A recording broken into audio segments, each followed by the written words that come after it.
This was the Rothman Center Sunday afternoon, volleyball taking on Sacred Heart. And this is what it looked like just hours later.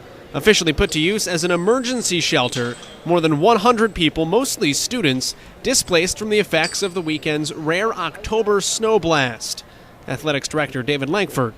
Bergen County, its offices, and the Red Cross then coordinated. They brought in cots and blankets.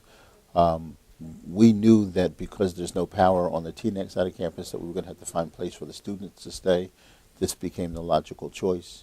And so we're really doing two things at the same time, providing a residential place for our students until we can get power back at TNEC, but we're also a residence for those people that have been displaced because of the weather. It's the second time the Rothman Center has been used as a shelter, the first being September 11th.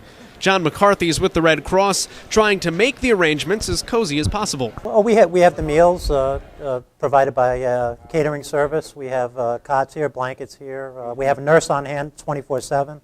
This is a different type of situation with students here. Normally, the last one I did was in Patterson. We had 80 people in a cramped area. This is a great place. This is the best place to have a shelter. You can probably fit 1,000 people in here. Basketball players Matthias Silent and Ayotunde Oyene among the student athletes camped out at the Rothman Center after an unsuccessful attempt to stay home.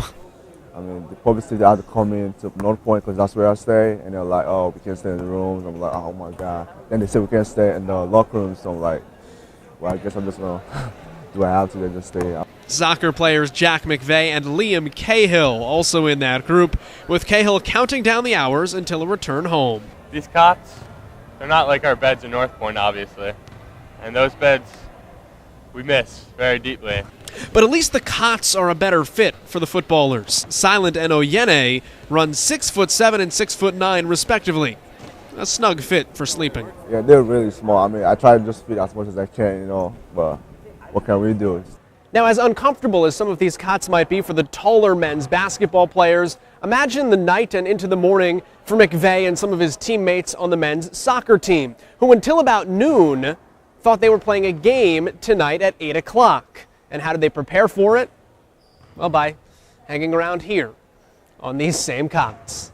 This is our basic needs. We've got a makeshift pillow, a cloth for our blanket, crumbs for our breakfast, and our basic ripped bed. It's hardly, it's hardly good. And then my laptop is what we live on. So that's about it, to be honest. We've got to make ourselves busy for the next 64 hours. In the meantime, with classes canceled Monday and the soccer game moved back, it's about finding ways to keep busy and pass the time. We look for things like this so we can entertain ourselves. But like we came late last night, we tried to keep ourselves busy, but it wasn't happening. I see this in TV, like I could never imagine myself being in a situation like this, like I have to camp out like this. I mean, stay in a gymnasium like this. I always see like disasters on TV, and I'm like, oh, I feel sorry for them. Like when I came to my time, I'm like, wow, I'm truly experiencing this. This is crazy. At the Rothman Center, Joel Gadet for FDUnites.com.